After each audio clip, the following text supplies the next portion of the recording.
Alright, today I've got a photograph of my father that was taken when he was doing his national service in Holland, taken on a 45-degree angle. This was a tiny little image in our family album. So the first thing I'm going to do is try and rotate that straight. So using the ruler tool, I'm going to try and establish a horizon line. Now the ruler tool in Photoshop now has a straighten layer button on the top shelf there, but if you were to go to the image menu up the top here and go to image rotation and go arbitrary, that angle in there is the angle that ruler is currently on. So you can use this, or you could just go up the top and click straighten layer. There. Now as you can see, there's a fair bit of loss in the corners where there was no information, and I'm going to correct this today.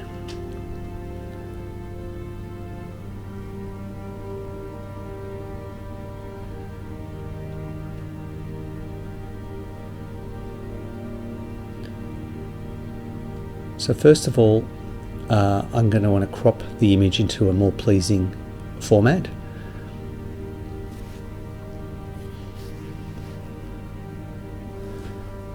A little bit more widescreen, 16:9 kind of aspect.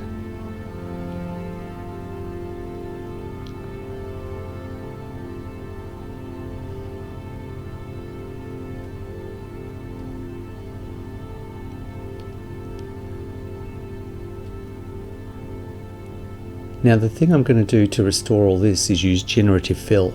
So first up, using the marquee tool, I'm going to select the first area, hit generative fill, not put any text input into it, and just let it do its thing.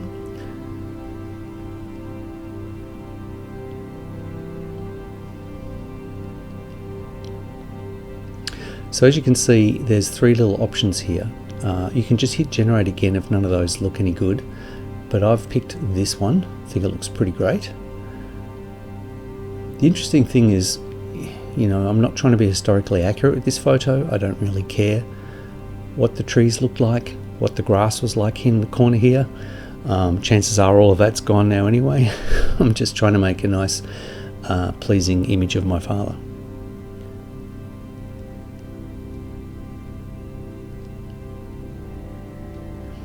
Some choices for the grass. That one's pretty good. Now, this is a challenge. Can it do tents without any prompts?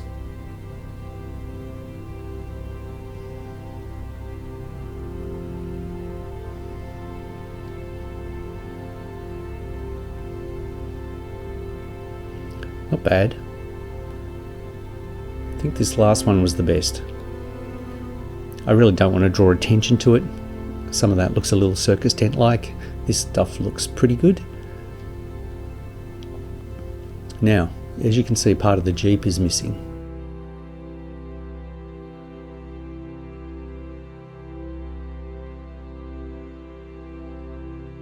Also at the moment on this Photoshop beta, the generative fill patches are pretty low res.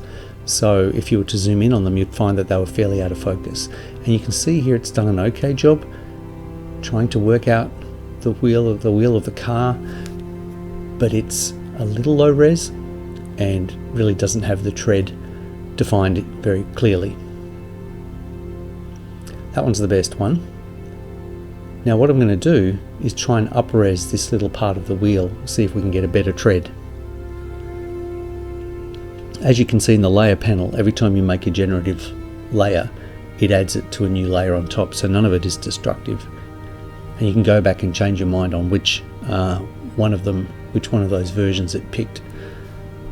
So that's much better. You can see that's now carried the tread down.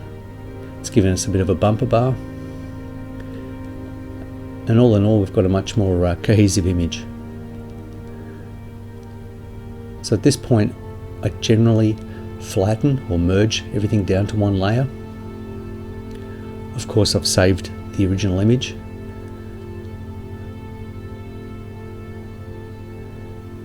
Now I'll go to levels and just check that we've got a good bridge of data from the highs to the lows, from the low point to from black to white basically, and check the gamma in the middle, whether we need to adjust any of that. It's generally pretty good. There's a lot of dynamic range in the image already.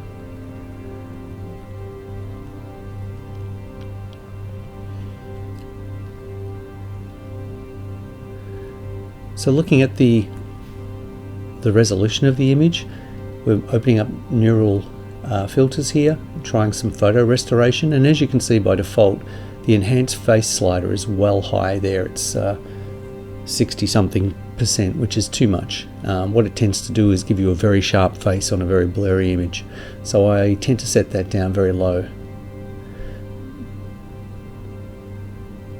The little button down the bottom just toggles on and off the preview, so you can see what you're getting and whether it's enough or too much.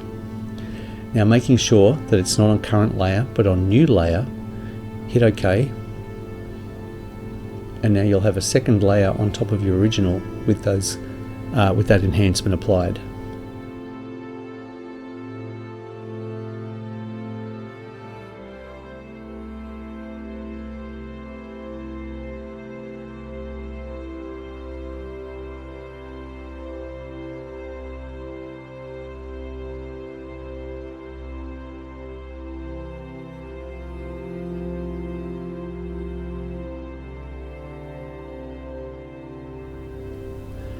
Now begins the process of despotting the image.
And there you go.